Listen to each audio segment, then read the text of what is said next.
All right. Hello, my amazing artists. It's Mrs. Gibson coming to you from the art room again. Well, so far we've been talking about how artists express their emotions through their art. And when I think about artists who are very expressive and their paintings have this certain mood and feeling that you can get out of them, I think about Edvard Munch. He was born and he lived in Norway. Right? And he's been dead for a while, boys and girls. He was born in 1863 and died in 1944. Now, he had an early life that was full of a lot of death and struggle. And it sort of left him in constant fear. Okay? And so you often find themes of illness and death that dominating his artwork. Okay? And Munch expressed his feelings in these memories in his art.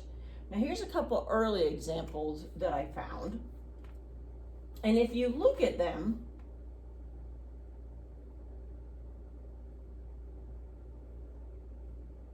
they both really seem to tell a story, I believe. Look at this first one. Now describe what you would see in here.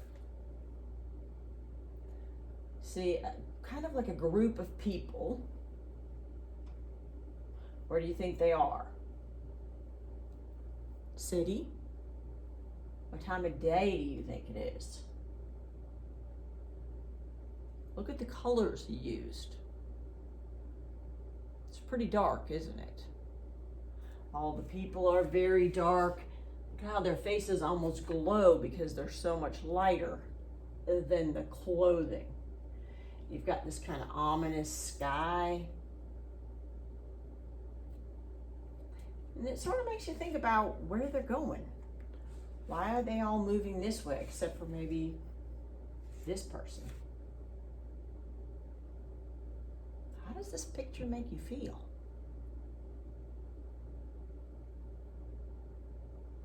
Let's look at this one. Now, overall, this one seems brighter, doesn't it? He's got more color. It's probably maybe sunset time at dusk. People are dancing. The mood seems a little bit better. Look at the sun setting. Then look at their faces. Maybe these two are in love. Look at this lady. She's kind of off by her side. Off by herself, I mean. And her face looks kind of long. She doesn't look real happy. So if you really start to look at it, you can see how it tells you a story. Now, Munch was considered an expressionist painter. Okay? The expressionism movement was started in Germany in the early 1900s. Okay? And the artist's emotions became the subject matter of their artworks. Okay? They often distorted reality for an emotional effect. Okay? The subjects often exaggerated, distorted, maybe like if you noticed in the last picture, the faces were, the color was kind of bleached on that first one. Their eyes really stood out. They kind of exaggerated. So they were trying to stress the emotional experience. Okay? Here's another simple woodcut that Munch did. And again, you've got this relationship between these two people. Look at the lady. Her hair's kind of flowing, which really ties into some of these lines. And then you've got this gentleman, but he's turned away from her. What do their faces tell you? So these artists really hope that the viewer, so who's looking at the artwork, would sort of be stirred to feel these emotions. You could kind of put yourself into the painting and imagine what's going on between those people. Now, this is one of Munch's most famous paintings called The Scream. And he did this back in 1895. Okay. Now, look at this person. how do we think this person is feeling? I'm assuming most of you are probably going to say scared, frightened. He could even be surprised, right? Okay. So how can you tell that? Look at the way his hands are on the sides of his face. Okay. Are they covering his ears? What do you notice about his body? Look at how he's elongated. The way he almost looks like he's in movement. Who do we think this gentleman is? What is he doing?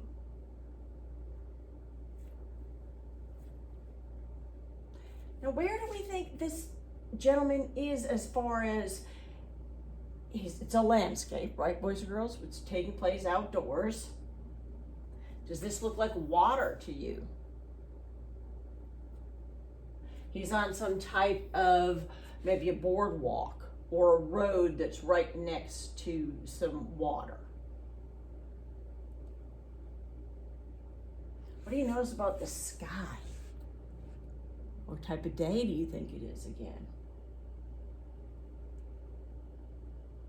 Who are these two gentlemen? Well, I shouldn't say they're gentlemen because we're not quite sure. They're pretty abstract, aren't they?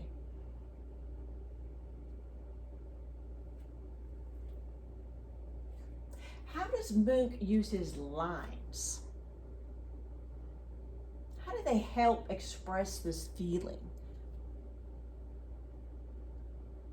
They have lots of movement, don't they? You can almost feel like the sunset and the sky is kind of like you'd think maybe before a storm. There's a lot of energy there.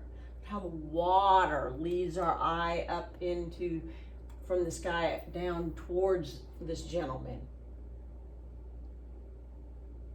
The overall mood is kind of frightening, isn't it? All right, well, you think you're ready to try it? All right, so I had to kind of start this a little bit for you, boys and girls. Obviously, we're going to draw the screen.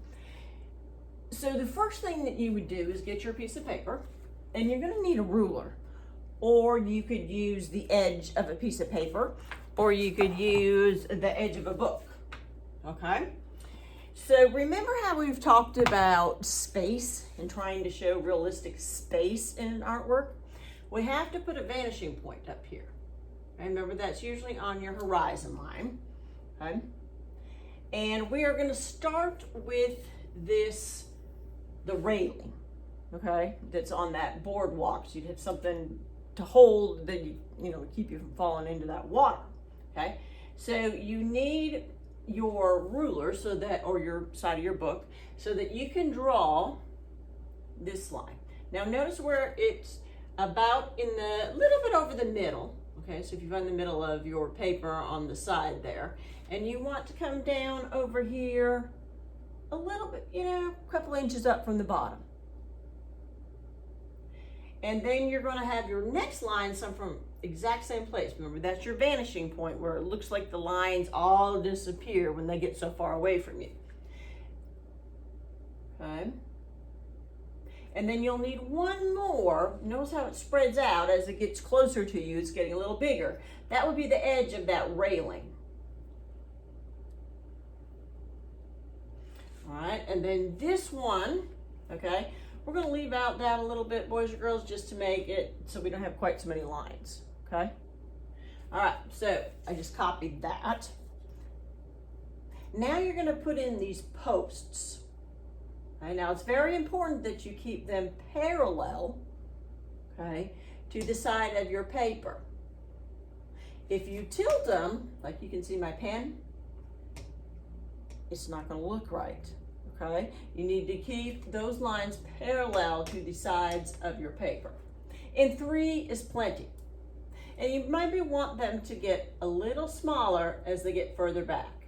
Now I know we would have another one back here, but we're going to leave that off because eventually you're gonna draw those people in. And actually, if you want to draw them in now, you can, but I thought it'd be easier when we put all these lines in, you can just kind of erase them. All right, now when we go to this part, okay, these lines are that, you know, the wood on the road, or the lines to kind of accentuate going back to those, getting your eye to follow back to those gentlemen. Okay, there are these lines right here. So again, start from your vanishing point, draw down, go back to that vanishing point every time, and it does not matter how many lines you have in here, boys and girls, as many as you want. I thought, what do I have? 1, 2, 3, 4, 5, 6, plenty. Okay? I assume you're probably gonna have to pause this. I did most of this ahead of time so that I could save time, since I have to copy and add to each picture. Okay, so what I did down in here, okay, is I started to look in the sky and find some main lines that I could put in. And this, of course, boys and girls, would probably be our horizon line. Remember that imaginary line that divides the sky from the ground? But I only went over about this far.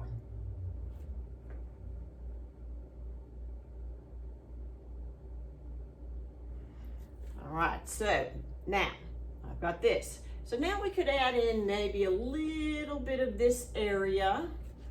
Maybe give it, see that line that kind of comes in there and goes back here? All right. And you could even put, let me change this a little bit we could put in, there's some lines in here. Then we've got this strong line right here. Bring that down here, and we are going to add the gentleman screaming. We're going to add that in a little bit. And there's quite a few more lines come in here. You could add those in. We've got lots of lines up here. So we've got this one. Got this little area here you could put in. And just add in a few more movement lines.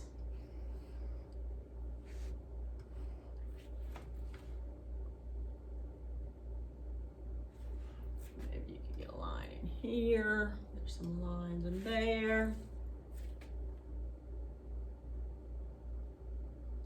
I think that would probably be pretty good. Let's see. If I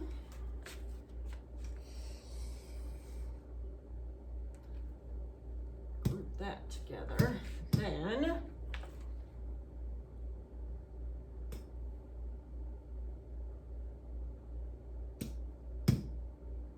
oops, I think I gotta do it this way. Copy.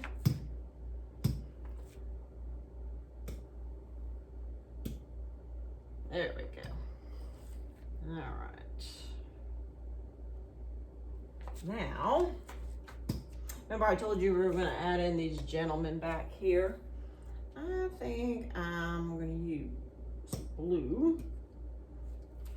Now really, they're very simple shapes, boys and girls. Okay? And it's gonna be hard to see because I have all these lines, but I'm just gonna go in and kind of put a rectangle. I'm gonna give a little bit of a head. Do they sort of have those hats that show up? Got a little distinction between his legs. It's hard. My pen is, but just get the idea that there's a person there. You could probably do better than I do. All right. Now, what I suggest is that on another piece of paper, you draw the gentleman screaming and then cut him out, okay, so that you can paint this, or you can just use color crayons, colored pencils, whatever you'd like, okay? Just really pay attention to the colors in here. What do you want it to? You want it to be scary like the original? Use your reds and oranges and yellows. Those are definitely your warm colors, right? Then you could do the cool colors in with the water, okay? So that's what I was going to suggest. You could even take a picture of yourself in the pose, like, right? And you could cut yourself out of the photograph and glue it on in there, okay? That is entirely up to you. Now, as far as drawing the scream person, okay, just get another piece of paper, the shape of his head. Now, when we talk about drawing faces, we talk about that it's usually an oval, right? Okay, well, since you've got those arms and the hands there, he's really, all you need to do is kind of start like this, all right? And then it kind of comes down a little bit like that, okay? Then you have to get those, eye sockets, because his eyes are very, very large, like you're surprised or scared. You notice how your eyes get real big, okay? And he's got just a couple of dots for the nose, okay? So his head's kind of tilted up. And then, of course, the famous oval for the mouth, okay?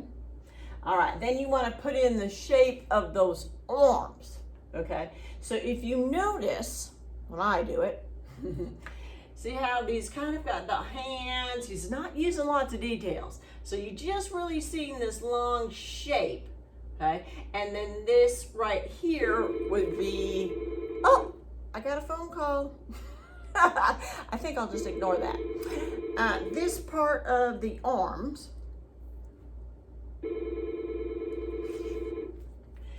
So we are going to do, come down here. Well, I think that might be long enough. Okay.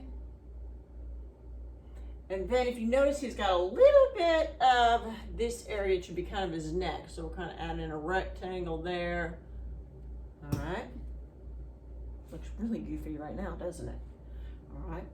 Then we're going to just kind of see how these lines right here, boys and girls, just kind of drag that down.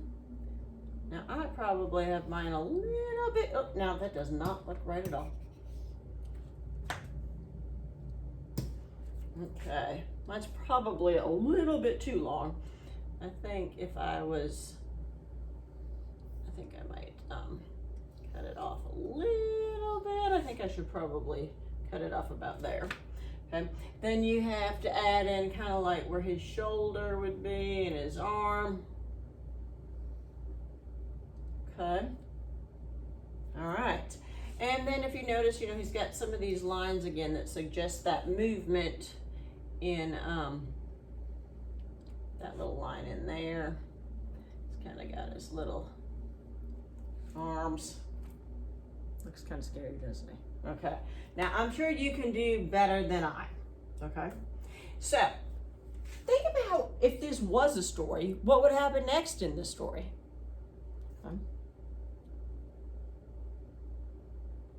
Now, you could write about it. You could draw another image. Just have fun with it, boys and girls. Thanks for joining me today. See you next time.